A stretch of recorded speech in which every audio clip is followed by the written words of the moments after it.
Hello, and welcome to episode 18 of the MD Cast. Indeed, it is episode 18. Welcome.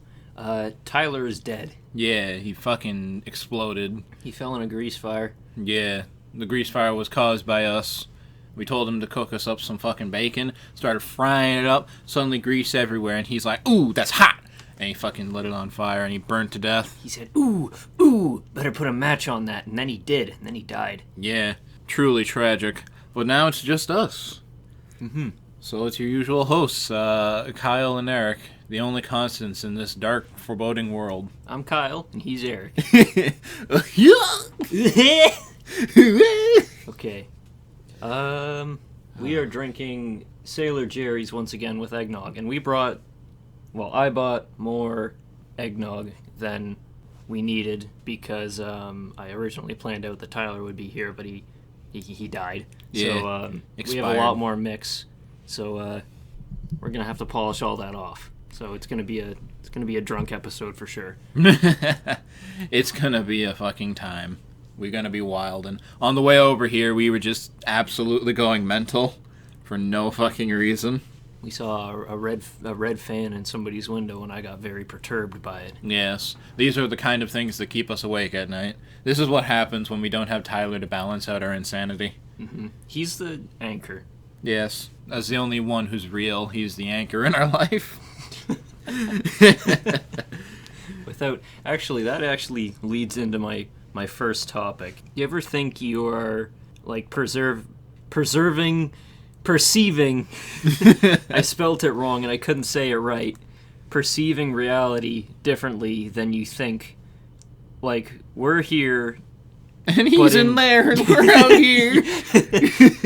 But in reality, like, you're just a figment of my imagination, and I'm just in a basement talking to a microphone, and it's just me. That would be, like, really strange. I feel that, like, there's some existential bullshit you can throw in with that, because it's always, like, what is the world if not what you make of it? Mm-hmm. And all way back, you're a kid or whatever, and the world just kind of revolves around you, and you think about things like that. And then you get this whole idea of, wait a second, things can be different. Like, it's even funny to think about, specific things like how the world looks to someone who's, like, colorblind or something. Mm-hmm. Like, some people go their whole lives without even knowing they're colorblind.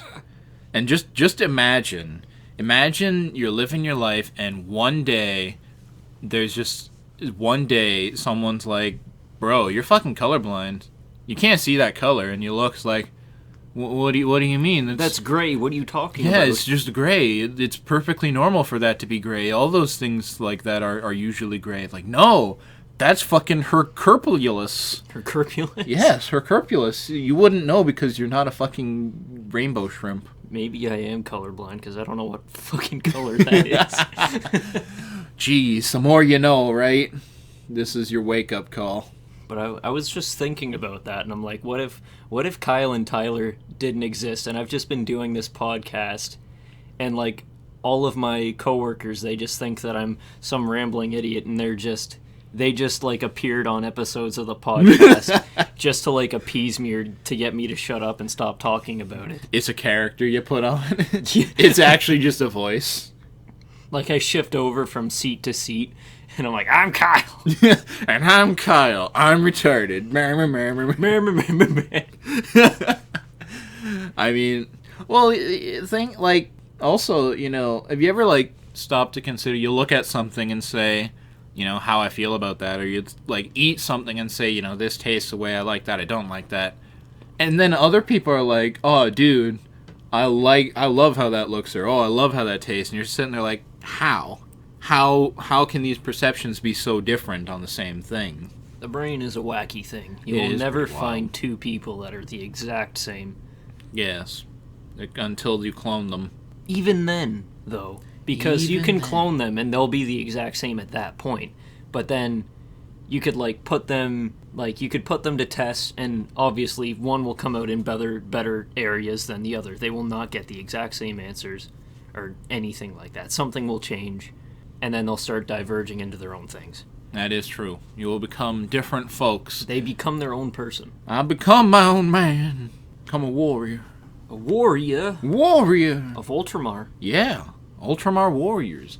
Fucking Ultramarines. I hear that you read all about them Ultramarines. Them blue Smurf boys. Fucking Smurf men. So I read the Ultramarines Omnibus, and it's like 3 books slammed together, and like it's a big book. It's a large lad. Much like everything in Warhammer 40k, it's very big. Mm-hmm. But I got all the way through it, and for the first 2, the only interesting characters were like all the Astra Militara and all the other guys that were just there, because Ultramarines are boring. I'll be honest when I say they're boring. They are every other chapter of Marines, but without some special thing. They're blue.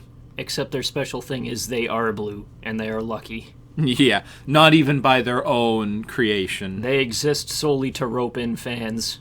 Exactly. But I digress. The first 2, the most interesting characters were all the Astra Militarum and all the people surrounding them. But the third one, my god, it was dark. They get sanctioned off and told to do a death oath because they kind of betrayed the chapter a little bit.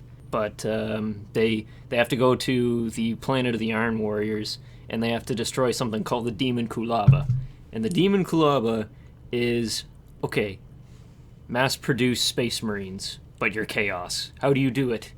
You take gene seed, you put it in woman, you put a lot of already born children into that woman. They make gene seed go brrr, and then babies come out as fully grown humans. Sounds very safe, very above board. Yes. So they have to go and destroy that, and they endure a lot of horrors, as well as the failed Space Marines to come out of those, and they are known as the Unfleshed. You can guess why. They are not born without skin. Oh. They are born with no skin, and that the same thing goes for the successful Marines. But another thing they have on that planet is called skin factories, where they take people, they take slaves, they feed them a bunch of like gruel and stuff to make them fat, and then they kill them, they rip their skin off, they stretch it a bunch, and then they put that on the Space Marines. And thus your pure innocent image will live forever. Mm-hmm.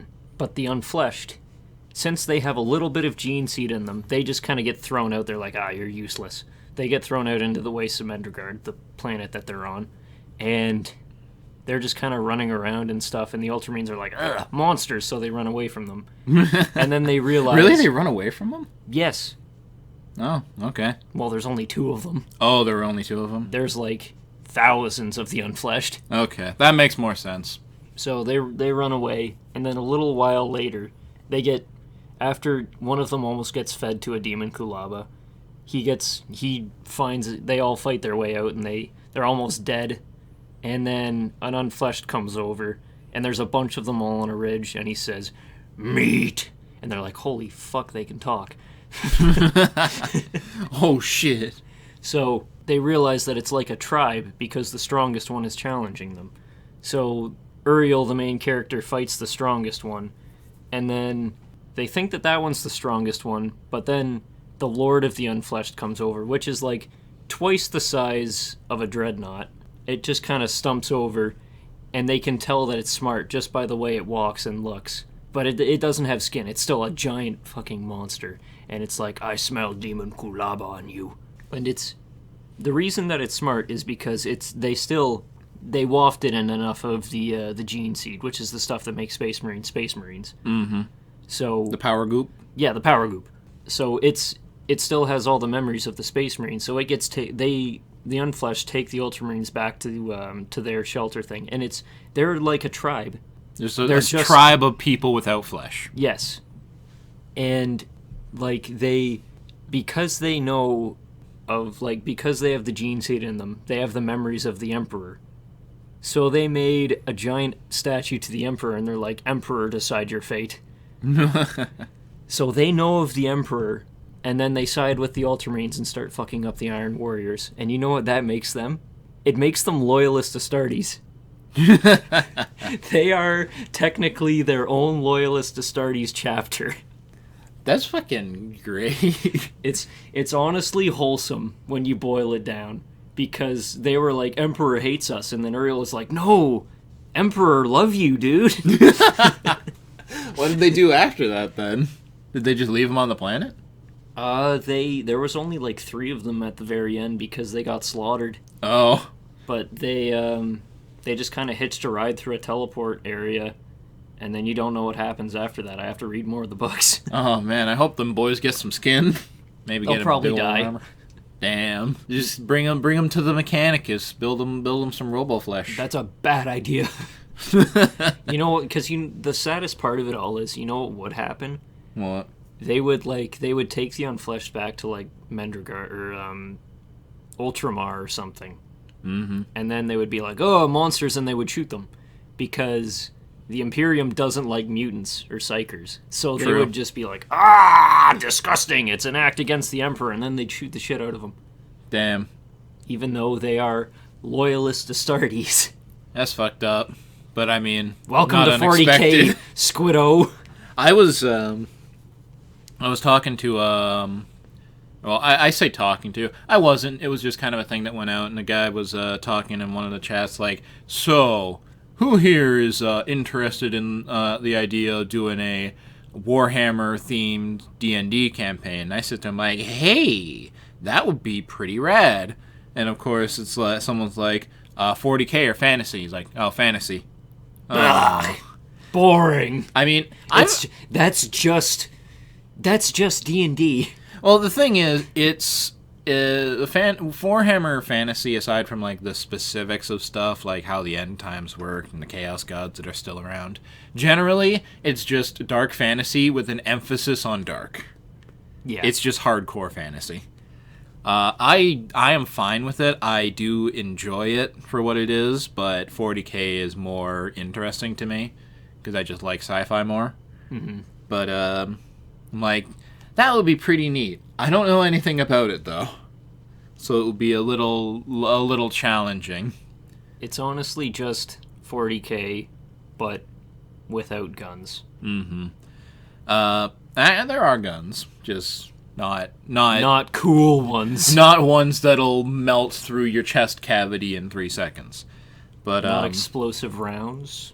No explosive bolts that are about the size of your fucking fingers mashed together. Fist. True. But on that topic, I was I saw a tweet from someone. A friend of mine posted a tweet somewhere, and it was basically a guy saying like, "Oh man, am I like the only one who doesn't play or who has never played D&D? I just don't understand it. I never get it." And I'm sitting there and other people in there are like, "Yeah, I've never played it in my life either. Oh, I know a bunch of people who play it, but I've never played it." And like I'm sitting there like, I thought it was super common that people don't play it anymore. Like there are a lot of people who play it, but the number who don't, I think, outweigh that. It's one of those things that it's easy to find people that have played it, but you're still going to find more people that haven't. Yeah. And I mean, especially in this day and age, it's so easy to find people who are of any community. You know, it's easy to find people who play D&D because you literally just go to a group of nerds through the internet or something and say, "Hey, who's played D&D?" I seek out a group of nerds on the street and I say, "You D&D?" And they go, "Hail, traveler." "We do D&D." "We do indeed." Indeed. "We do indeed." Yeah. I'm still looking forward to my next campaign that has not been started yet. I'm looking forward to any fucking campaign. It's hard to find people that are willing to start campaigns, as well as, like, keep going with them. Yeah, keeping it going is probably the hardest part, but I mean, starting it, because, like, you can get a lot of people together, and you can get them to agree with it, especially if they played before. It's getting them to continue that's the problem. Mm-hmm. And, you know, the one I'm doing with the people I did the campaign with before, they are, that one's going to start up next year. Because, you know, it's almost next year. Mm-hmm. But, you know, I still got to wait like a month for that to happen. I was doing a campaign with someone else, and I was kind of getting into it, I was enjoying it, but then it just stopped. and we haven't continued it at all. Yeah, I've had a couple like that. Yeah, they just die out, and I'm like, oh, man. And I can kind of see why, you know, people are busy. It was never very well planned out in the first place, but it then just fell off. And I have no idea why. And so like, okay. Fucking... And the other one I've got slated to go, you know, the DM, you know, I asked him about it. It's like, hey, you know, you got any progress on that? I'm going to be honest with you, bro. I do not. Did not make any progress on that. Been busy. I'm like, okay. It's a shame. Mm-hmm. And of course, there's always... It's one of those things where there's always talks of, oh, we should do the campaign or something, or I would totally be down to play a campaign. I'm like, oh, yeah. And they never go through with it. It just never happens. There's even, like, it's even hard to... For me specifically, it's hard for me to even start, like, one-offs with friends as well. Where, like, well, we just already make our characters, like, a certain level, and then we just go into that world, and then even just, like, a one campaign thing, like, we'll say, yeah, we're gonna do it, and then it just still never happens. Yeah, it still never happens. And, you know, one problem is, you know, you get a group of friends to try and do it, and you never know what's gonna happen there, but it's even harder when you try to go into, like, a public place, because, you know, my friends are busy, I cannot do that, so you go into a public place, and you're like, who wants to play some D&D? Everyone raises their hand. It's like, okay... We have no idea how to organize this. Just from this point on, we have no idea what we're doing, and it never gets off the ground. They have no commitment because they don't know you, so they'll have all these people sign up to do it, and then they'll just back out because they don't know you. Yeah, and it's also like a problem. One of the problems I always found was how I want to play it, because when I play these things, I want a level of investment, because I want to take it seriously to some degree. But it's also like, how serious should I take this? Are we going to, like, meme it the fuck up, or is this going to be, like, a serious roleplay kind of thing? I kind of get a middle ground to feel it out, and then go from there. But it's like, you know, I get in, I'm like, how much, how into this am I going to get? Is it if I try to do something very, you know, serious and try to devote myself to this character, are these people going to be, like, not into it? Because I find that's a big problem.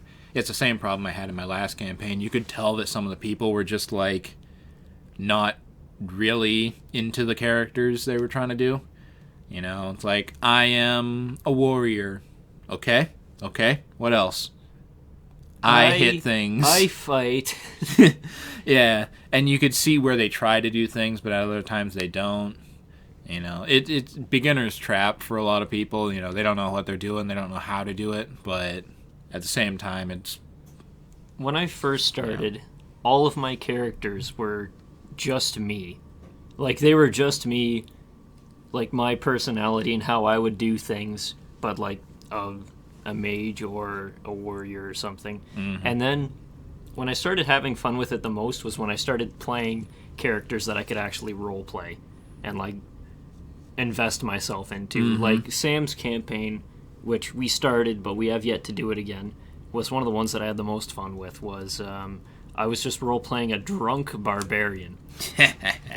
And it was so fun, because we were doing an evil campaign as well. Or ooh, half spicy. Evil.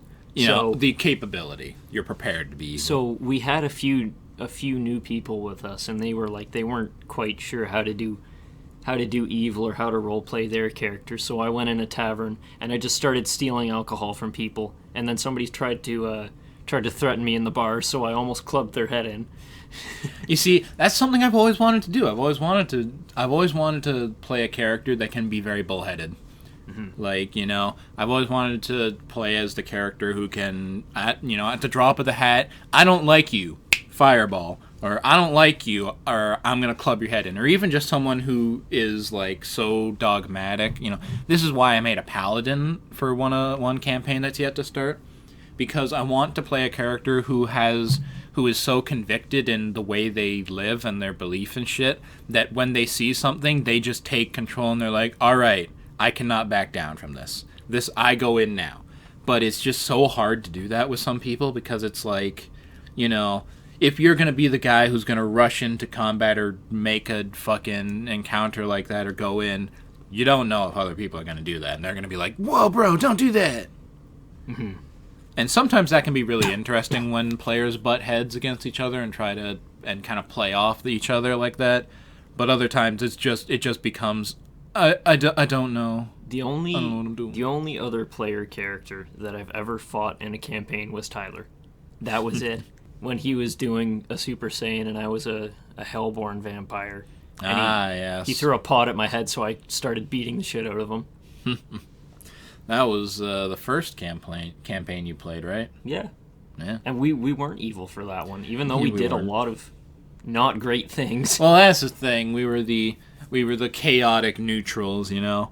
We do what we want, and what that often means is something heinous and horrible. But don't worry, we're not bad guys. We'll save a child from falling off a cliff or something, and that's good enough for that. Was that the same campaign where fucking Tyler tied you to a rope and swung you around to attack us? Yeah. Did we ever tell you that one on the podcast? I don't think so. We were doing a thing in that campaign, basically. It was a gladiatorial arena because Yeah. I got my arm blown off, and we were trying to get an augmetic arm. We basically needed a shit ton of money for it, and there's a tournament that's like, shit ton of money, win the tournament. So, And it was teams of 2, I believe. Yes, teams of 2. This one was actually funny because my character was evil. Yeah, you fucking... It was one of those options where, like, okay, if you beat someone, you don't have to kill them. You can just let them survive. And then Kyle, being the only evil character in our campaign... My character was a total edgelord and used a scythe. That's an important part to this. Oh, yeah, definitely. He casted a fireball on an unconscious person after he beat them. A person who was like ice magic cast a fucking fireball on him, but then there was another guy who was like a gnome, and he was fucking with me the entire time. Because like the first round goes by, fucking Eric and Tyler are teamed up, and they had to take them down, but they let them survive because they're good guys. Me, I see this fucking gnome casting his stupid magics on me, so I'm like, okay. And DM's like, all right, so you won the fight, now you can choose what you want to do. I'm like, okay, so I'm gonna grab this gnome by the head, right? I'm gonna put my scythe blade under his neck, and I'm gonna stomp on his head a few times. And so I did, and instantly everyone at the table just kind of looks at me like, dude, what the fuck? I'm like, hey man, he fucked with me.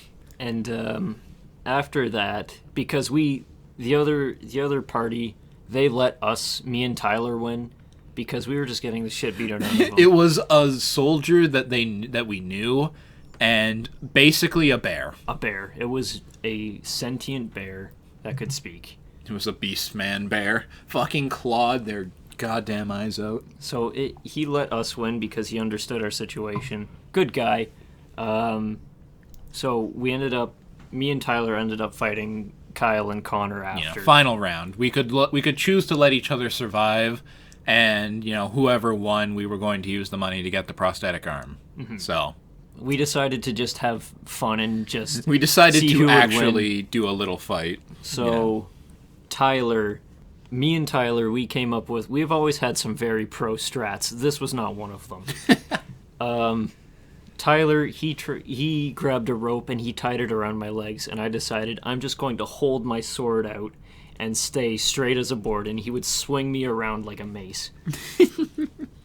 It didn't work.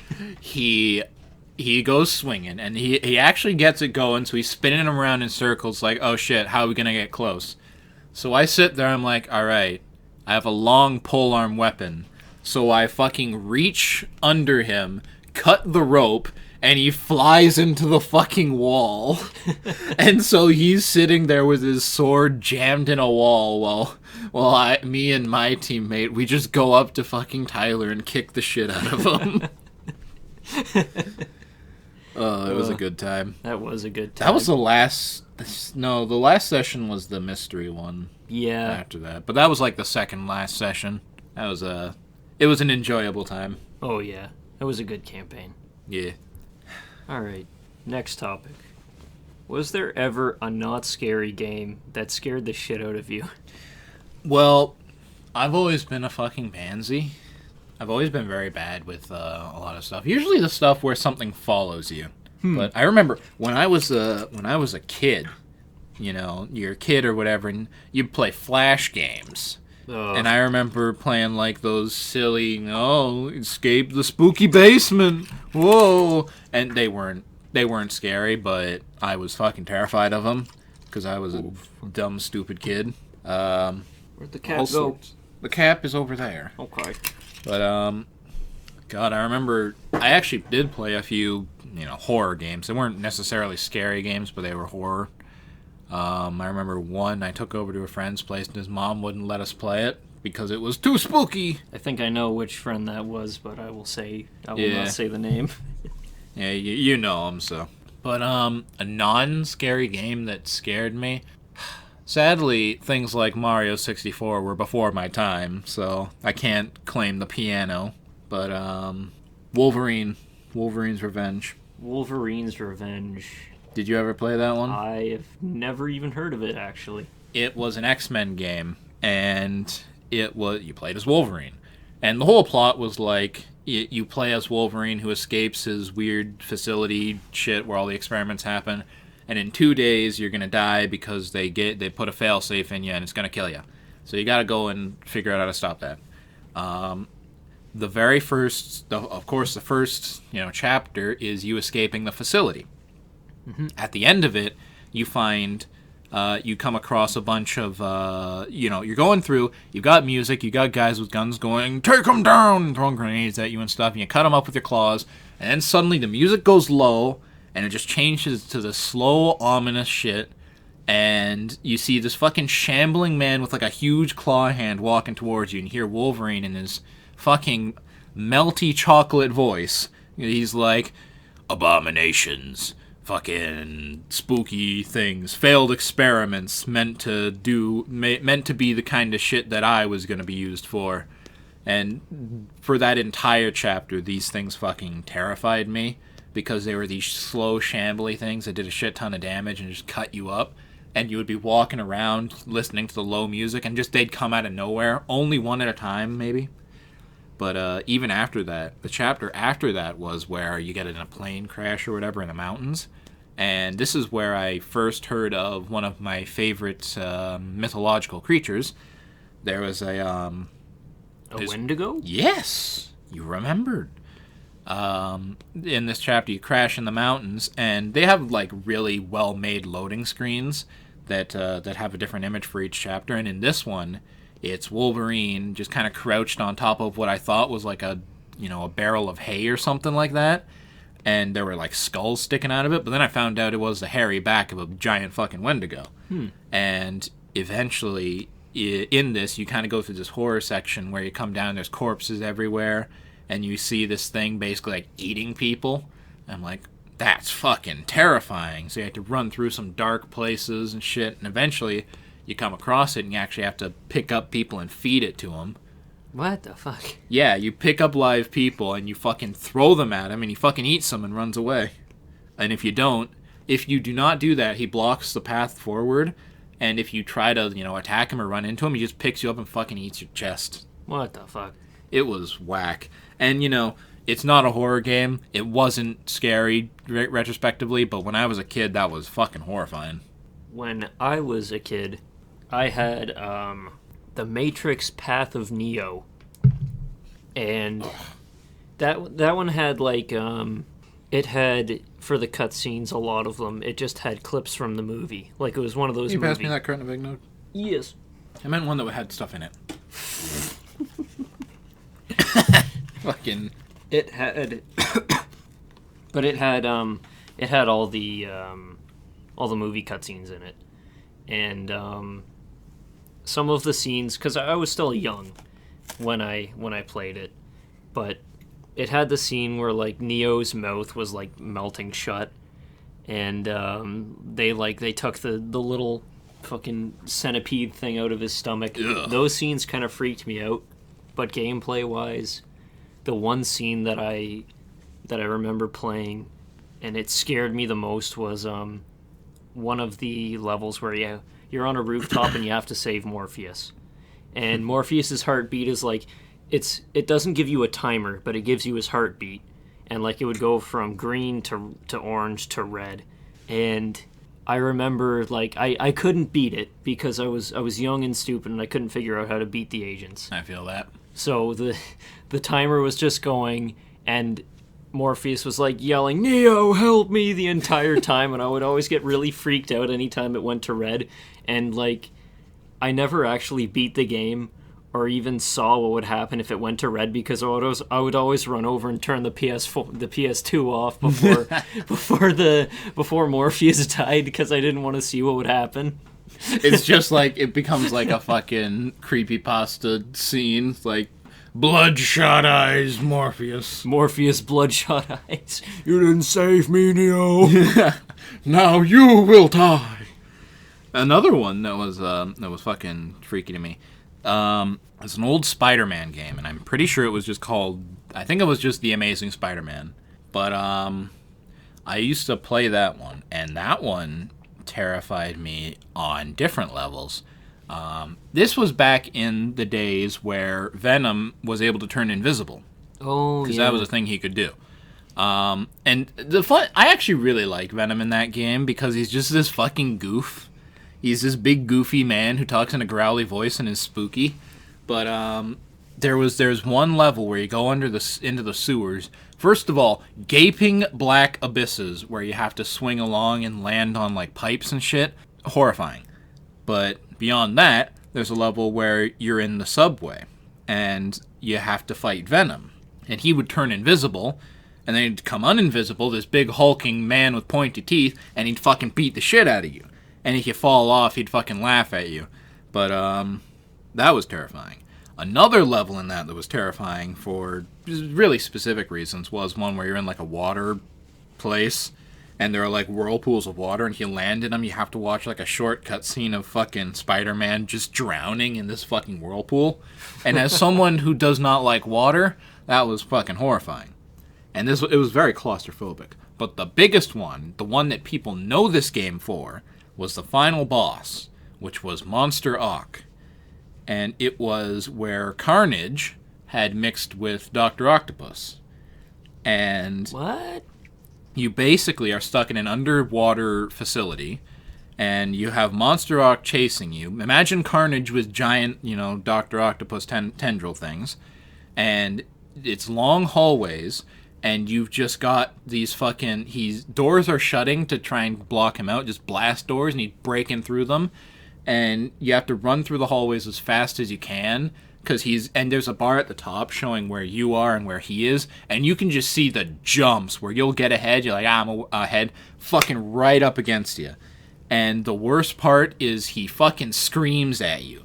As you're running, you just hear, I'm coming! I wouldn't like that. It was horrifying. I think we just retraced your fear for water, though. Yeah. Yeah, you probably did. I played this when I was fairly young, and it's like, that final boss was horrifying. Welcome to Eric's Psychiatric Hospital. You don't actually help, you just tell us what's the fuck wrong with us. You do not like water. Everybody stands up and starts clapping. He's the greatest! He did it! Actually, that reminds me of something, on a more serious topic, but, reminds me just that whole, stand up and clap psychiatric shit. It's like when you see televised court cases and things. Oh my god, those are so stupid. There was one. It was a dude who had driven like 100 miles to this place, because basically he thought this girl was his daughter. With a woman he was divorced from or whatever, and he thought the girl was his daughter. And so they go on court to argue about it or whatever. And he sits there, or they sit there, and at the end it's like, the judge is like, the DNA tests have come in, and you are not the father. And this guy just sits there, his arms on the desk, his head down, he does not raise his head for the rest of the fucking thing. And instantly, the mother just starts cheering, like, yeah, woo! And the judge sits there like, what the fuck is wrong with you? This man drove 100 miles to fucking to see that this was his daughter, and even it not being his daughter, he has loved and cared for this girl so much, and you're cheering that this daughter does not have a father anymore. I've known men who wouldn't go 15 miles, and this man went 100. Mm-hmm. And I'm sitting there like, ooh, god damn. And the woman, the fucking mother, is just sitting there like, she just has nothing to say for herself. It's like, and why are you cheering? I wasn't cheering. No, you were cheering. You were cheering. I wasn't. Yeah, she had nothing to say, so she just sits there and like, I didn't do that. I didn't say anything. It's so bizarre how those TV shows exist. It is. Because, like, I don't know what's so appealing to them. Like, even myself, where, like, I'll hark on them and I'll say they're stupid because they are. And then, like, I'll sit down and watch one. And I'll watch one just out of, like, sheer boredom. Like, I'll be waiting for something to happen, or, like, I'll be waiting for an event, and I'll just sit there with my jacket on, and I'll just sit down and watch, like, an episode of Dr. Phil or something. Mm-hmm. And I'm just kind of, like, I'm starting to get invested in the story, and I'm like, wait a minute, this is stupid. Wait a minute. Why do I like this? I remember my grandma used to watch Jerry Springer all the time. And so I caught a lot of episodes of that, and I'm just sitting there like, why are these people going on TV to yell at each other? Shouldn't they work this out themselves? And I think her response was, well, because they're stupid people and it's funny. But I mean, it's not wrong. Yeah. I mean, there's a reason there's a reason it gets views. But it's wild. Wild times. Wild Springers. Yes, Wild Springers. Wild Sailor Jerry Springers. Speaking of wild times, what was the first cringy moment of your life that you were a part of that you remember? All right. When I was a wee kid, remember how I mentioned at the beginning of this idea that, you know, the world revolves around you?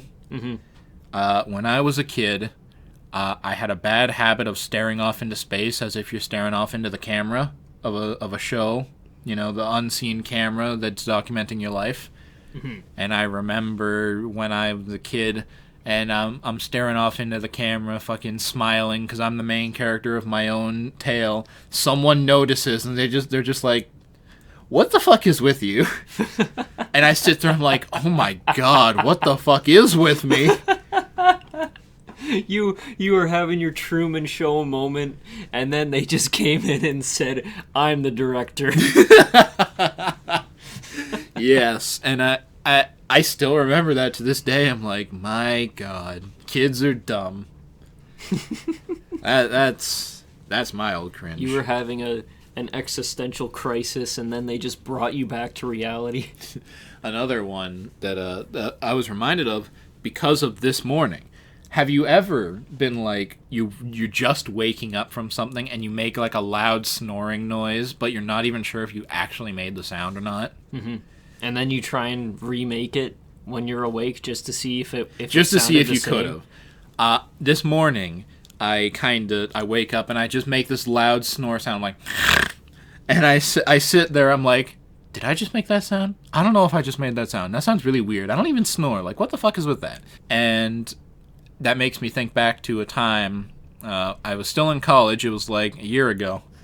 I was in a class that was very boring because the teacher wasn't really teaching us anything, and I had a bad habit of falling asleep. The thing I do when I'm falling asleep and I'm trying not to, if I lean forward, I kind of jolt myself back up. If I'm leaning backwards, I kind of lean myself forward again. Mm-hmm. I completely pass out, leaning backwards in my chair in this class, and so suddenly I come to, and in the middle of class, I just throw myself forward and go, and I sit there like, oh my god, I hope no one heard that. If they did, I didn't hear about it, but it was like, god damn. Sleep is funny. It's whack. I have a dream to tell after you say I have a your dream stuff. to tell as well. I have a dream. After this, but the first cringy moment that I remember. Okay, let me set the scene. Young Eric, filled with energy. The only way that my too much energy. Yeah, the only way that my feeble brain can think is I have to be running, like I'm just a hamster in a hamster ball. He's fucking Forrest Gump. Yeah, that's the only way I can think that I could think when I was younger. Now it still kind of comes out as like bursts where I'll clasp my hands together. I'll get a little jump or something. But back then, I had to be full-on sprinting. And I got detention for doing that in class. And then I was still thinking about my thing, so I was sitting there and I was just all revved up and in the doorway standing outside of the class. And then one of my other classmates, this was grade 2, he comes over with a kind of like, you know how you fold something and then you cut it out? Oh, are you talking about like the little things you'd open and shut in different things and it'd be like... No, you fold it and then like you'd cut out a heart or something. He came over with one of those, but it was really thin and small, and he said, "Could you give this to Alex for me? He's my best friend and I love him." And I said, "Okay." And I took it, and I was still all amped up and I was jittery and stuff, and then I started jumping up and down, and then I ripped it. But you know what the worst part was? What? He saw the whole thing.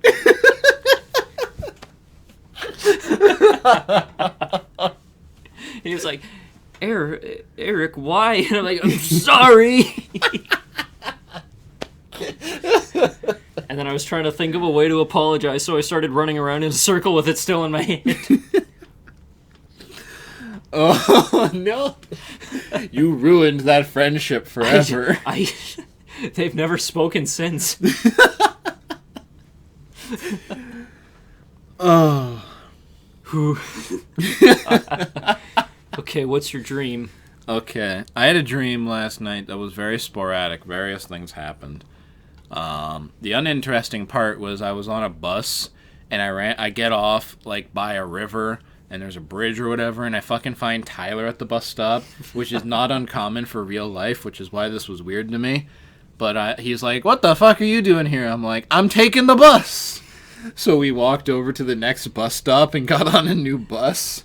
But then... Wait, you started at a bus stop and then you walked to another one?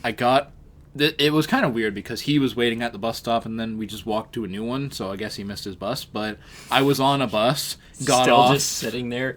Typical Tyler. I was on a bus, got off the bus where I met Tyler, and then we walked to a new stop. But then I find myself in a forest. On a forest trail with someone. It wasn't Tyler. It might have been you, but I'm not sure. Where did Tyler go? I don't know. He was gone, but I'm suddenly in a forest. And this is why it's so sporadic. But the person I'm with says, "Through those trees, there might be something through there. You should go look." I'm like, okay. So I start going through the trees.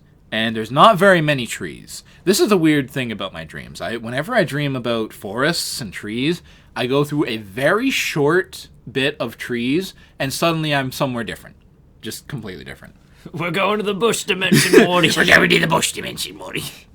But I go through these trees, I jump over some fallen trees, and I jump over a bear trap. And I'm like, oh, geez, a bear trap. That's pretty interesting. I get some spiderwebs in my mouth. I'm like, oh, spiderwebs. And I look to the side, and I see, like, 3 naked men with spears hanging out by a tree. And there's just something hanging off the tree. So naturally, I look, I'm like, well, shit. So I go back through the trees, and I go to the person, I'm like, there's a bear trap in there. You don't tell him I don't tell him about the naked men. He's like, whoa, that's pretty crazy. Probably shouldn't go in there. I'm like, yeah, I agree. And we left. That's it? That's it. Mine was pretty sporadic, too. Where, like, it started off with me, my coworker, somebody else, and definitely you. Oh, boy. But you had a tank top on. Oh, was I sexy? Sure. At least you tried. And you had a man bun. Ugh. And, like, sunglasses, but one of the lenses was popped out. Oh, okay. And I said, okay, we were very drunk. Naturally. But you and the other person split off, and she said, "Catch you later, bro," and then you did some, like, weird handshake shit, and then you skipped off. Why do I sound so flamboyantly gay? I don't know, but it was just me and my coworker, and I was like, where did we park? Because I forgot to say, before I drove up and I parked my truck somewhere. And then it was it skipped to after we're leaving, wherever it was we were. And then I said, where did we park? I don't remember where we parked. And then my coworker said, oh, we parked over here. And then she took me to exactly where we were parked. Mm-hmm. So it's kind of weird where it's like, how did I not remember? But another figment of my imagination did. perfectly. Like, That's weird. It was very strange, because I remember even in my dream thinking, like, where did I park my truck? And then just out of nowhere, the person that I made, it was like, they were exactly like, oh, it's here. Right there, dummy. That's the weird thing about... I always find it weird in dreams how you start dreaming about something and instantly you already know the history and backstory of it, as if it were a pre-made thing. You gotta sec it in your own brain. Yeah, dude. Like, I always dream about landscapes and stuff, and I'll be in, like, a completely alien place. I don't know where this fucking is, but I'll be like, I went to school here. This is where I went to school for 8 years, and I hate it. Or I'll be somewhere else, and I'll be like, oh, this is my grandparents' home, despite not being anything like my grandparents' home. And sometimes a person will appear and I'll instantly know, this is my friend of 7 years, and we went paintballing last Saturday, and also he's like deathly allergic to almonds. He's deathly ill. I used him as a shield. He has cancer. I love paintballing with you, Kyle. Shut up, meat. You will be my shield. It's very odd how the brain works. Like, we still know next to nothing about it. Yeah, it is really weird. We got that funky brain. Thinking about brains. Double brain. We're self-aware. Shut off the program. Abort. More Sailor Jerry's. More Jerry for the fucking... I don't have anything that rhymes with Jerry. What even does rhyme with Jerry? Larry, Harry, Terry, Scary. Scary. Scary Jerry. I was going to ask for one that isn't a name, but... You want to know something funny? What? Fucking... Homer? Yes, Homer Simpson. He's funny, isn't he? Fucking the word tomb is spelled the same as comb, and the word comb is not spelled the same as home. How do you spell coomb? C-O-O-M. That's one of the weird things about English. It's C-O-O-M. You illiterate fuck. I did say that. No, you said C-O-M. No, I said C-O-O-M. Editor, rewind the podcast. C-O-O-M. Fuck. See? There we go. I have cracked the code. Kyle, how did you do that with your voice? Because I am the director. I am the director. What would you do if one day some guy in a business suit came over to you and, like, you were just minding your own business and he grabbed you by the scuff of the hair and he pulled you close and he said, listen here, you little shit. You don't do things your way, you do them my way. I'm the director of your life. He's just grabbing me? Yes. I'd fucking punch him. He deflects your punch. Your fist goes right through him and he says, Didn't you just listen to me? I'd say no, because I am the master of my destiny. And then Rules of Nature begins to play as I fucking button mash and fight him off. You button mash in real life? Yes. That actually reminded me, because that sounds like a kind of encounter you'd have downtown with the horrible people. And those horrible, disgusting freaks. I mean, yes. I love the civilian I love populace. my city. There must be some kind of thing going around where people walk in the middle of the street and act tough when people don't want to hit them. Because I was sitting there, downtown. Little pussy-ass bitch, you don't want to run me over with your car? Fucking idiot. I'm sitting there downtown, because I go to school downtown, and it's like, 8 at night or something, 7, and I'm sitting around, and I'm at the bus stop waiting, and suddenly some guy's walking down the middle of the street, dressed in red, wearing a red bandana all over his face. He says some things to me, I didn't hear a fucking word of it, so I just said, hey man. He looked like he wanted to... He said that to you, or you said that to him? I said that to him. What the fuck? Because he's trying to say shit to me. He's like looking at me, talking to me. I'm like, hey, what's up, man? He's like, give me your fucking wallet or I'll fucking kill you. Hey, man. Might have been. Because he looked like some kind of gang member. I'm Captain Antifa. Do you want to join? Hey, man. Well, he just continues walking down the street. Thug walk down the street. And a car comes up behind him, kind of stops, and of course he moves to the side, to the next lane where it's going to go. as it starts turning into the next lane. So then it stops again, and he moves back, and he just does this fucking pose. Like, he strikes a JoJo pose? Yeah, he fucking sits there, like, he goes at the fucking, he just gets low, crosses his arms, and, like, it just does this pose at the fucking driver. And I'm sitting there like, what? And he just keeps on walking. And I get on the bus, like, 20 minutes later, because buses suck. But, get on the bus, like, 20 minutes later, and I go down, and, like, five minutes down the road by bus, our bus stops at a stop, and I see walking down the middle of the main road, he's still going. He's just still walking. In the middle of the street? Middle of the street. Nice. And I'm like, okay, that was weird. Next morning, it's fucking 7 a.m., and I'm on the bus heading downtown to my school, and in front of the bus stop, walking in the middle of the street, is some lady who looks like she smokes cigarette butts in the alleyway. And she's just walking in front of the fucking bus. And of course the bus stops because it doesn't want to hit her, but it also, like, this is the stop. And so she turns around, fucking splays out her arms, and kind of, like, tilts back and forth as if she's fucking taunting the driver. And I'm like, what? Is this like a fad or something? And the bus driver gives her a little honk because, get the fuck out of the way. And she's, she makes it into the intersection. She's walking through the middle of the fucking intersection, and she moves to the side enough for the bus to go past her. She decides she's going to moon the bus. But she's walking down the intersection at the same time. So what really happens is she pulls down her pants and starts stumbling through the intersection. And there's, like, kids on this bus. There's people, and you can hear a few people go like, oh my god. And I'm just sitting there like, what the fuck? It was the weirdest fucking experience. Oh, people. I remember, I don't remember if I told this on the podcast or not, but me, Liam, and Tyler were all drunk.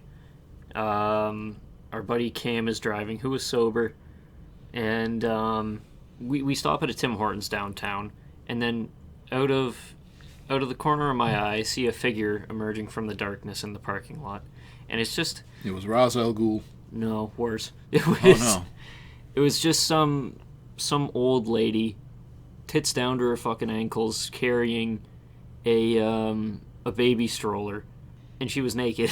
What? What the fuck?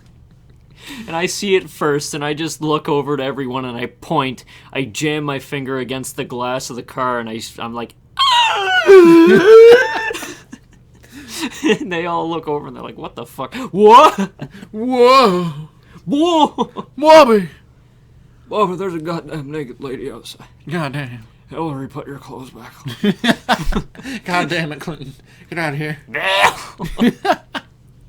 Yeah, I gotta walk the baby. Stop interrupting them boys' podcast. Oh, fuck, Hillary's back. Gotta get Bill Clinton on. Bill Clinton, come on the podcast. Okay, boys. Yeah, that sounds like the downtown crowd. Mm-hmm.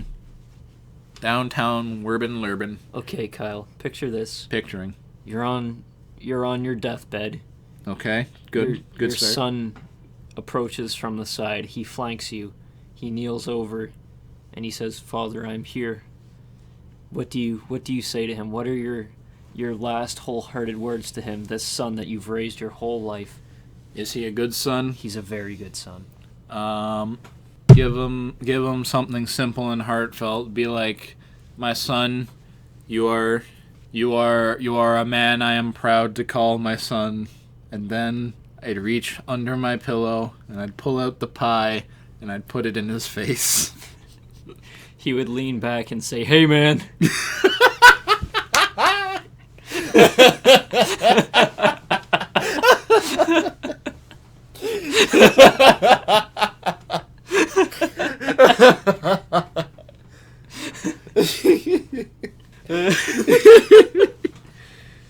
Hey, man. Hey, man. Hey, man. Nice shot. Oh. Picture this, you get shot, you say, "Ah!" I would think more of a, ooh. You look down at the wound, see that it's clean. You say, "Nice shot, man." Hey, man, nice shot. Drop a sick rhyme when you get shot. I just want to know what that song's actually about, because just the way you described it is the only way that I can see it now. Oh, right, you've never heard that song, have you? No, I have heard it. It's just, I don't know what it's about. And I asked you what the meaning of it is, and you said, oh, it's about a guy getting shot, and then he says, ah!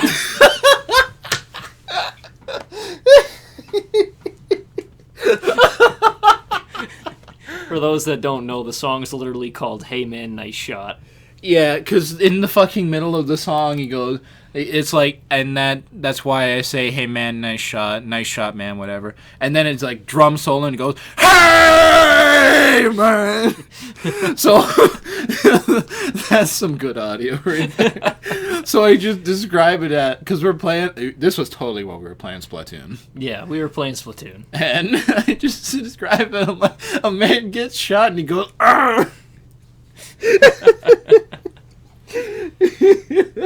Speaking of songs, what song do you most associate with your childhood? My childhood? Probably anything from the fucking Chili Peppers. Really? I mean, they are the ones that I remember most from my childhood. I remember shit like, By the Way, that was a big one. I've mentioned that before on the podcast. Maybe. No, maybe. That might have been just while we were playing Splatoon. We talk about a lot of weird things while we're playing Splatoon. Yeah, we gotta start playing Splatoon again. We do. Miss it. I need to update it.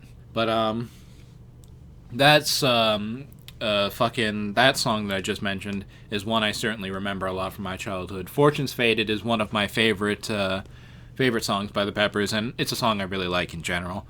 But, fucking thing, and just, the normal things like Can't Stop and the other ones. Mm-hmm. They're all, even like their other ones like Snow, Heyo, and Heyo. Heyo. Those are ones I just remember a lot, and I think back to my, there were a lot of things I heard in my childhood. I heard a lot of Green Day, and I heard some Beck and some other things. But the one that I can say I hear it and I just always remember that this is one I've known all my life. It's always the Chili Peppers. Mm-hmm. Mine would be Judas is Rising by Judas Priest, because as well as Hunk of Burning Love by Elvis Presley, because the first time that I actually started enjoying music and like soaking music in, but not like wholeheartedly going out of my way to listen to it, was when I was with my dad. And we were just like doing some work on the house when I was like maybe five-ish, maybe a bit older. But he was doing the actual work, and I was just there with a paintbrush in my hand, like, and he would always put his songs on, and he really liked Judas Priest, and for some reason I really liked Judas Priest back then as well. But my favorite song as a kid was Hunk of Burning Love, where like I would skip to the end of Lilo and Stitch just so that I could listen to it. I had never listened to a lot of things like Judas Priest back then. I only ever got into that stuff later on. My dad was a metalhead, so by extension, I was a bit of one too growing up. My parents were always kind of weird with it. I never really knew my mom's taste. My mom, my blind mother, was always very refined, or not even refined. She was just restrained with a lot of things. You wouldn't hear about what her favorite things were a lot of the time. You would always have to like specifically ask her about it. Mm-hmm. Turns out she likes country. Really? Yes, because her parents did. She likes a lot of country. She probably likes the good country then, not the new country. Yeah, I doubt she listened to much country, but she likes rock and she likes country. But my other mom, she has varying tastes with a lot of things. She likes a lot of the things I like. The reason I listened to like the Peppers and shit was because of her. She liked the Butthole Surfers. She liked yes, I specifically said it because it was funny. But, such a good name. It is. I love telling people the name of that band anytime Pepper comes on. Pepper's the only real song I know by them. I think it's probably one of the only ones that's worth listening to be honest. Fair enough. It's the only one I have listened to. But, my mom, she was the one who got my brother into Green Day. all of that stuff. But even sometimes she likes rap. And I remember one song she really liked was I Run New York, which was like this kind of light rap thing. And I always found that kind of funny that she was so into it. I only listen to real rap, like Macklemore and Cardi B.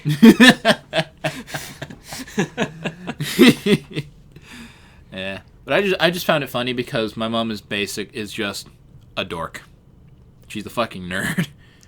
Just like us. Yes, except she very much looked the part, like, constantly. Big fucking glasses and shit. Dorky haircut. Love you, Mom. Wholesome episode. Yes. Tyler isn't here. We don't know what to do. We just don't roast anything. We don't bring out the big guns. We don't need to roast him. He already roasted himself in that grease fire. So, now that we have childhood out of the way, what song do you associate with your adult? With my adult life. Now that we are adults, we can say that we are adults now. Yeah, we actually can, and that's a scary thought. We are now the adults of this world. We can actually say we're older than people. But, you see, that's difficult for me because the way I listen to music is I listen to something and then I get like a selection of songs and I listen to those a lot in just a period of time, and then I switch over to a new set of songs later on based on what I find. So it's hard to really pin down anything, but I don't know. It's like one I really like and one that I feel I could take things from is Seize the Day by Demons and Wizards. Because I have always liked that one. Because Demons and Wizards is like this symphonic metal kind of thing. I believe you showed me them. I showed you Fiddler on the Green by them. And then I'm pretty sure I listened to that one after. Yes.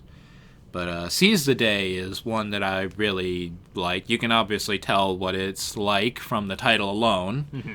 But it's one that I've always kind of listened to. I'm like, you know, this is a good song. It's got all the right beats. It sounds nice, and it's one that's very uplifting. And it's one I'd like to model myself after. One I'd like to carry in the steps of. But one that actually describes me as I am, it's hard to come up with something like that. Mine would either be Go Your Own Way by Fleetwood Mac or Drive by Incubus. Drive is a good one.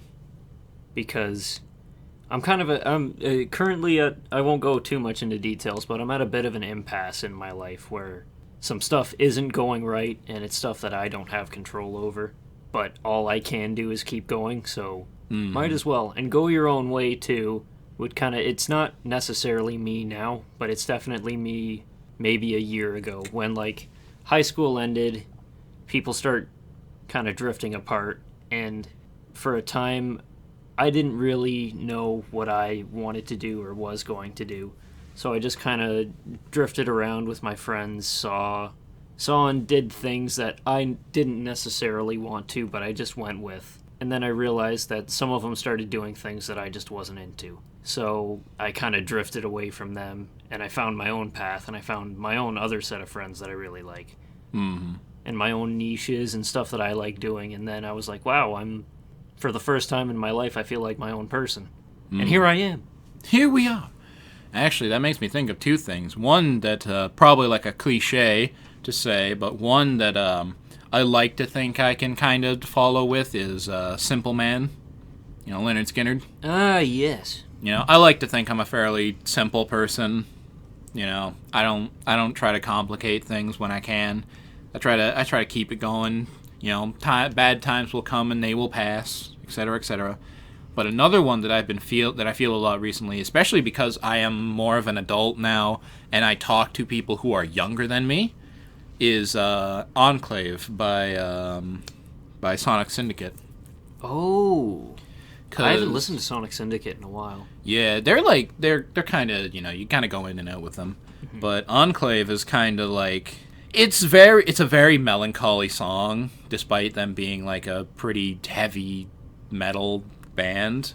But it's kind of talking about how, a lot of things in the world can be kind of fucked up, but you got to make the most of it. And there are some people who, despite the fact that you're trying to help them through things, and you're trying to like, they can't see the good side. They can't. No matter they how, can't see it. No matter how or what you say, because it's almost like they want to just be sad. Yeah, and that I feel that a lot, because there are a lot of younger people I talk to, and I understand it because I was in that position at one point.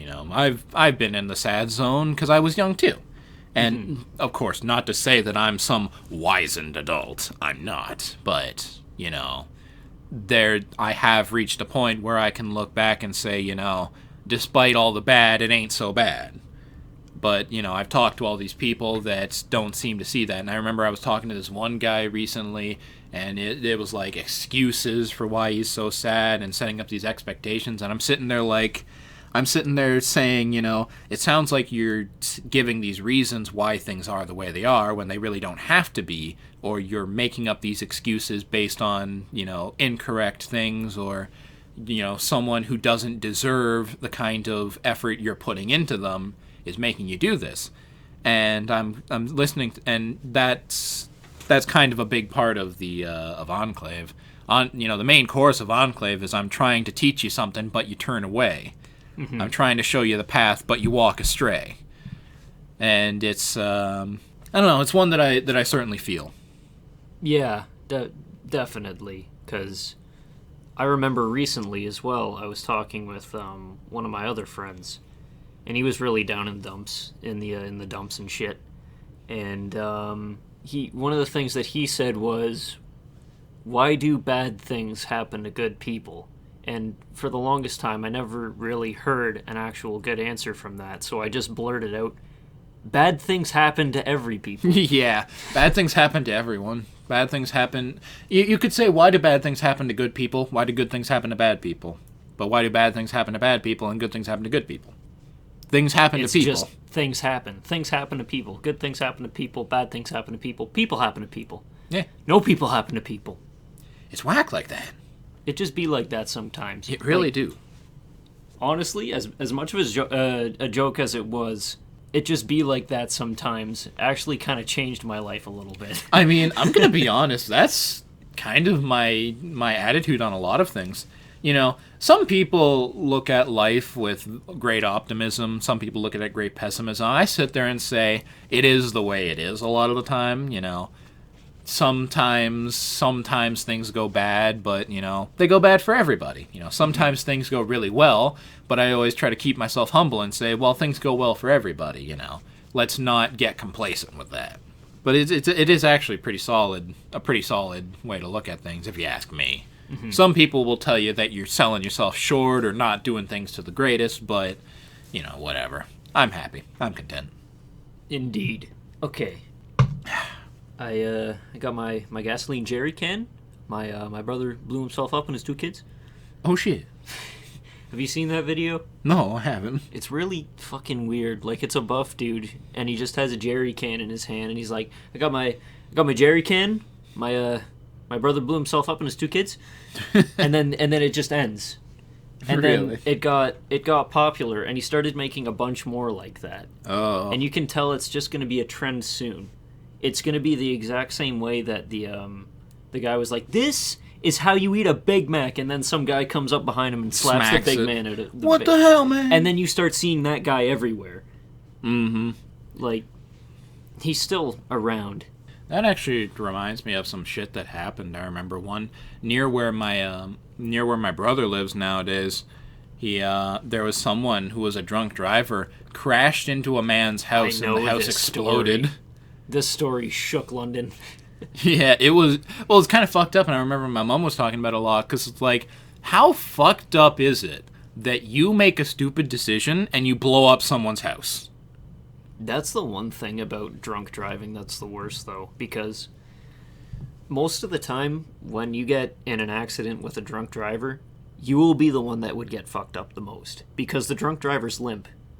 Yeah. Because when you're about to get hit or something, you tense up. And, like, normally that's a good thing when you're dealing with small blows. Like, if you're taking a punch, you tense up, and that distributes it a lot better. But if you're in a car accident, and you tense up, that shreds just everything. Yeah. And you're probably the one that's most hurt. But if they're limp, they're like, and they get bounced around the cab and they're fine. That's the thing I dislike about drunk driving or just doing that shit. I don't care if you run yourself into a wall and fuck yourself up. That's your fault. I care because you're going to hurt someone else. Mm-hmm. You know? I feel a lot of people look at it like, oh, it's my body, I can do what I want, or if I fucking get myself killed, that's my own problem. I'm like, yeah, it is, but you're probably going to run over a family of 3 on your way out there, so. By all means, go do helicopter parkour for all I care. It's only hurting you, but don't get behind the wheel. And don't even try and say that it's not a choice that people have to get behind the wheel when they get drunk.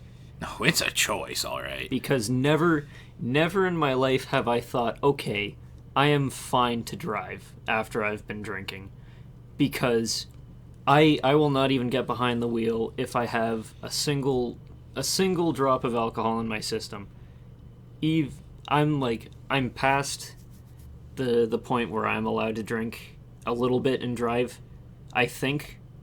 Or it might be... no, it's to 25 now. Regardless, I'll never do it. Yeah. Because I just don't want to run that risk. Mm-hmm. Like, even if I think, oh yeah, I'm probably still within the legal limit, and then the shots kick in and then I'm dead. Yeah. Or I kill somebody else. Yeah, it's not even that I'm dead, it's that someone else is. But never have I ever been batshit crazy drunk and thought, okay, I can drive. Like, never. I don't know the mentality of people that like can say, okay, I'll probably be okay. I can see my hands in front of me. Nah. The second that drinks get involved, you just say, all right, that's it for driving. Not happening. But yeah, it's fucked up. So. On a lighter note, what is a fetish that you have that you've never told anybody else about? That I've never told anyone about? I'll let you go first so that I can gauge what I'm willing to say. I'll let you set the bar. It's not going to be very high. I'm a simple man, you know. Okay. But I have, that I've never told anyone. There's one I've never told anyone, not necessarily because it's all that weird. It's just kind of specific and not something you really go out and say much. It's also really weird to describe because most of the time you say, yes, I have a fetish for thighs or for fucking thigh jobs or something like that. Mm-hmm. The only way I can describe this is in visceral detail that's kind of gross. Okay, go ahead. It's when someone is getting... making some fucking faces at me. It's when you got... someone's getting a blowjob or whatever, and they take the dick out of their mouth and kind of rest it against the tongue or have it slightly far away, and they shoot it into their mouth from a distance. Bank shot. I don't think it's a bank shot unless you bank it off something. Unless we're talking sperm bank shot. But yes, it's very oddly specific, but for some reason I like it. I enjoy seeing that too. Okay, so we're not alone here. Mine is also oddly specific, but not something that anybody else would bat an eye at and say is weird.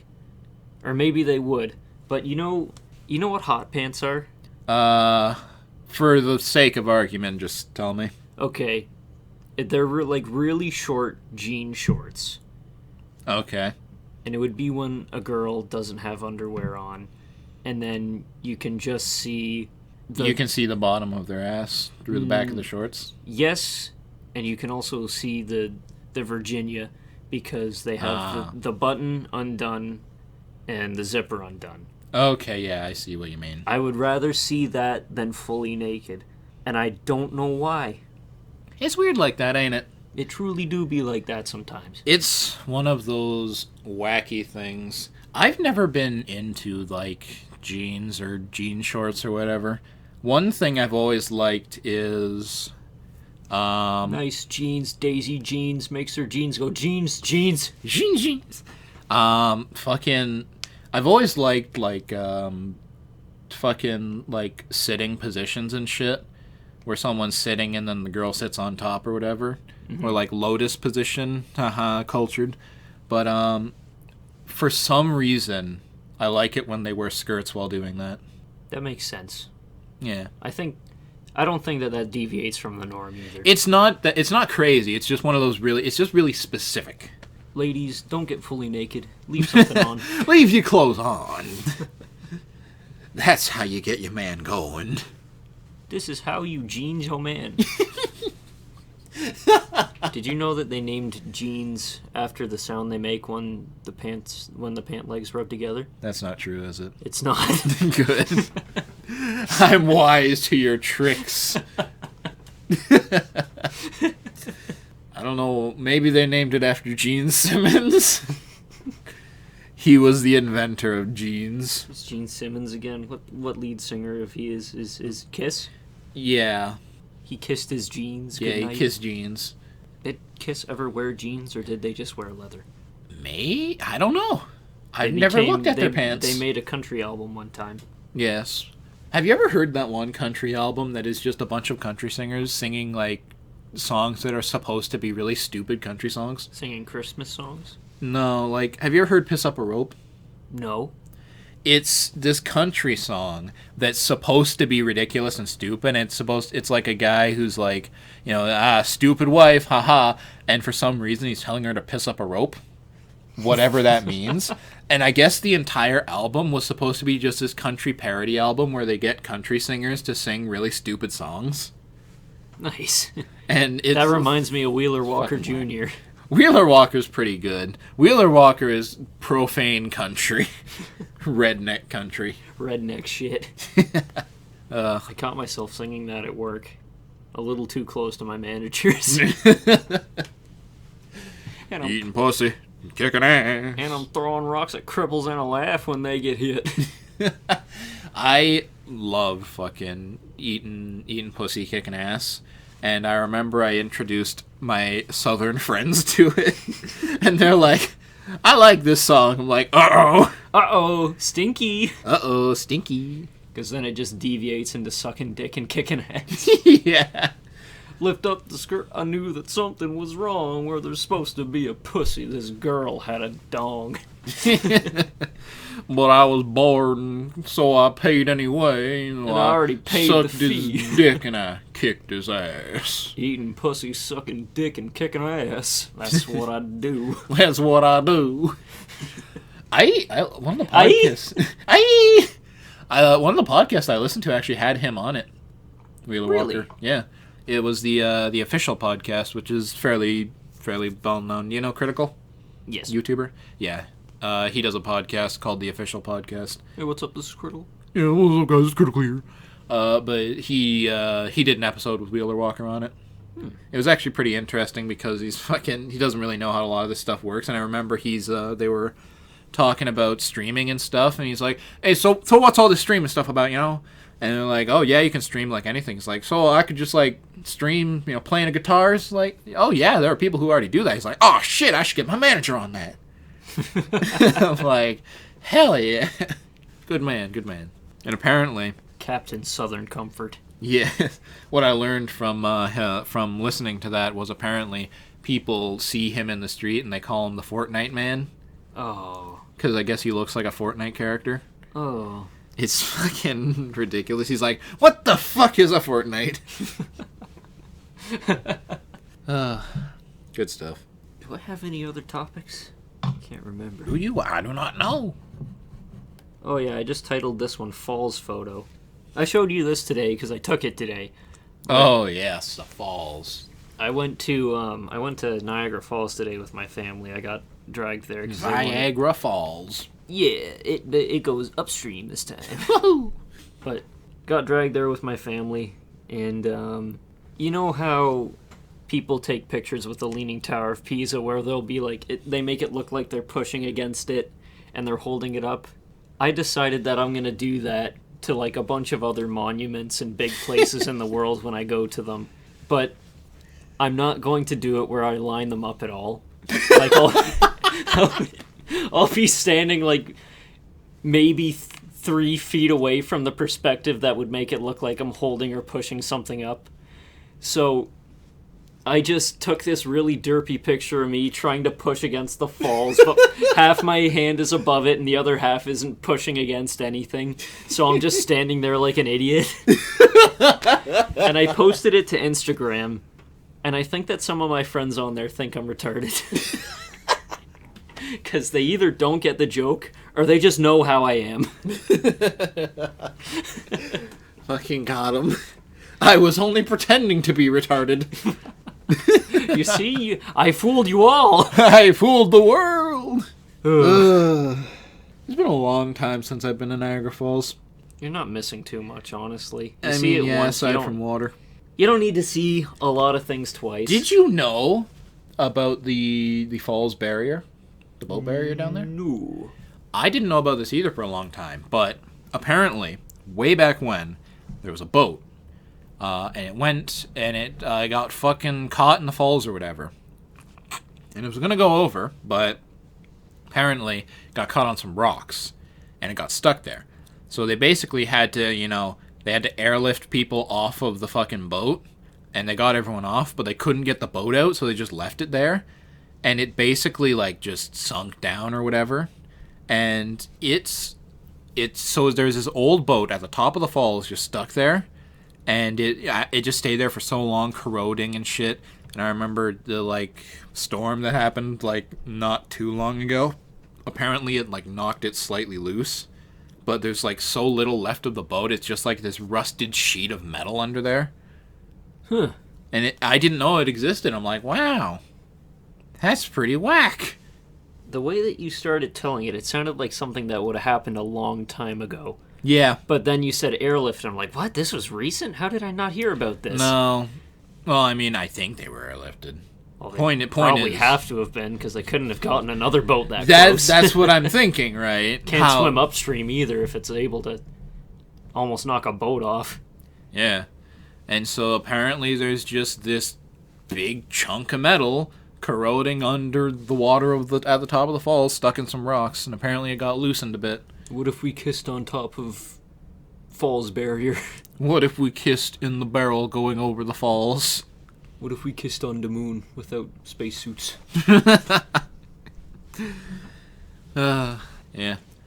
But I was only ever at the falls once, super long ago. I went under the falls. It was wet. As expected. The falls, or Niagara, or St. Catherine's, the actual name, was always kind of like my second home as a kid, because my mom that's where she grew up, and her dad immigrated to and met met my mom's mom. So that was just where she grew up, so she'd always go back there and see her friends, and she'd drag everyone along, not on a weekly basis, but it felt like we would go there every 2 months, sometimes once a month as well.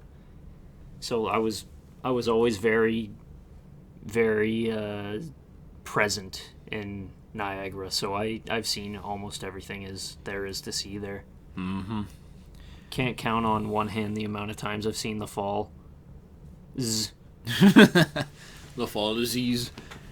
Yeah, only ever been once because my parents, or one of my parents doesn't travel a lot. The other does.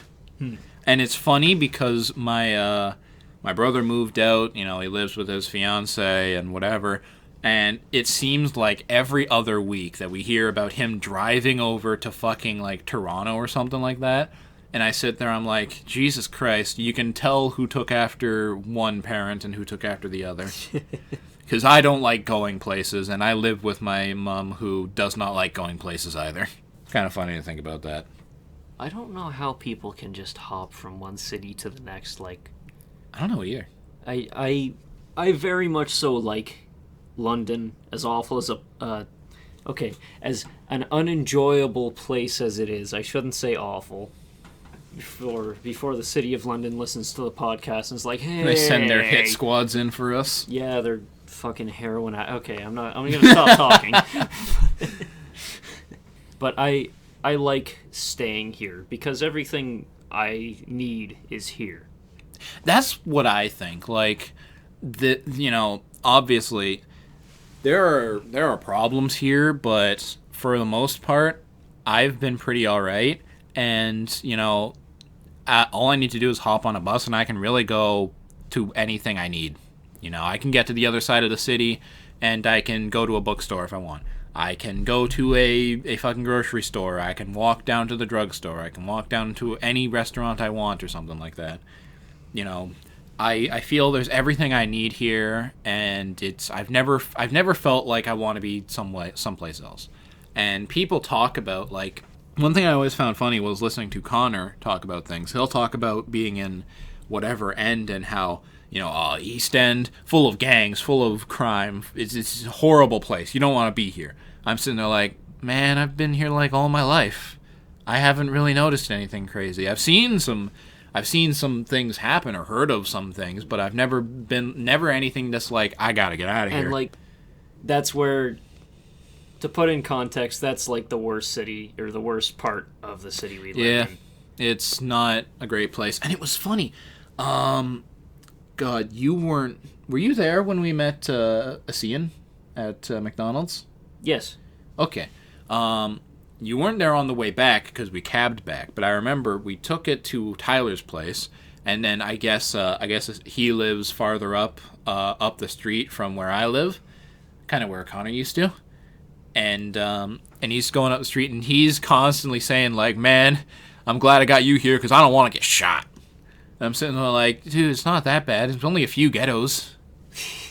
It's only a few horrible places and gang members and trash. Maybe we're just blind optimists. That's what I always think. Because I've walked down that entire strip from one side to the other more times than I can count in like the dead of night on my own, and I'm like skipping happy-go-lucky, like there's nothing here. The like, only time I've ever been concerned while walking down at night is when I walk by the forested area. Just because spooky forest. Yeah, spooky forest. You never know if it's gonna be a bear trap or naked men. But yeah, like I've never felt these problems, and of course I know around here where you live, you have a constant problem of people like breaking into shit. But I've never really had that problem up around where I live, and it's never seemed like any immediate issue. And so I'm just, if I'm in ignorance, it's pretty fucking blissful ignorance, I gotta say. And that's the thing too. Like everybody says, oh, this side's the worst. No, this side's the worst. All of London is kind of not trashy. The greatest. Same thing can be said about Toronto, same thing can be said about Vancouver. Just about every city that is larger than a town can be considered not great in a lot of places. Mm-hmm. Why say this side's worse than this one when all of them are kind of equally not great? And the thing is, too, it's all about who you associate with and what you do. I don't associate with anyone. And we don't have issues because we don't associate with anyone. Hey. If you're wearing like nothing but like red and you have a gun, odds are maybe you might stand out a bit more. And then maybe some people would walk up to you and be like, "Hey yo," and then you're like, "Oh fuck, I fucking hate you guys." Like, it's all about how you act. Well, and it's also funny because I've seen shady people. There have been times where I'm walking down the street or whatever, and someone goes by, it's like, hey man, you know where I can get some fucking weed? Back when weed was illegal. But hey, you know where I can get some drugs or whatever? But, they've never really bothered me. I'm just like, sorry man, I don't know anything about that. It's like, okay. Other times, I remember... Just be polite. Yeah, well, that's be all polite and, no, I don't know. But one time, I'm walking down the street trying to get to class, and I see some guy who looks like he's, like, in high school or something, and some short dude who looks like he's not in high school. They start yelling at each other from across the street. Dude crosses the street to this other dude who's in front of me, and they just start fighting just on the street. I don't know what it was about, but I just walked past him. I'm sitting there thinking, because they were already beefing before you even got there. Oh, yeah, they were already yelling at each other. I don't know what they were fucking on about, but I'm sitting there like, I could, like, try to be a good Samaritan and, like, break these people up, and I'm sitting there like, no. Why would you? Why would I? Because I gotta catch a bus, I don't want to be late, and I don't want to be in on this, because, I don't want to get dragged into a fight either. But, and it's funny because I walk around them. They don't bother with me. They're too fixated on each other. And then someone's driving by, stops right next to him, gets out of the car, and just, like, gets between them and pulls them apart or whatever. And I'm like, good on you. That ain't gonna be me. Yeah, like, any other bad thing that's happened around my neighborhood has been just, hearsay. Someone got their window shot out in a drive-by. I just saw that the window was broken and replaced with wood. Everything else is just, I've heard it in the news. I saw someone get arrested once, but it's not like it was some crazy whack bullshit. He was just not going quietly, so they just fucking grabbed him. I remember, like, cops were going around my area looking for someone, and they came up to me and said, "Have you seen this person?" I'm like, "No." And me being inquisitorial, I'm like, "What did they do?"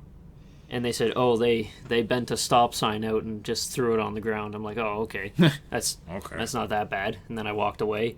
And then all of the neighbors and everyone, they're like, "Oh, this place is going to shit. I don't see myself staying here much longer. This place is a nut job." I'm like, "What the it's a stop sign. We all live here. We all know that we stop in that spot."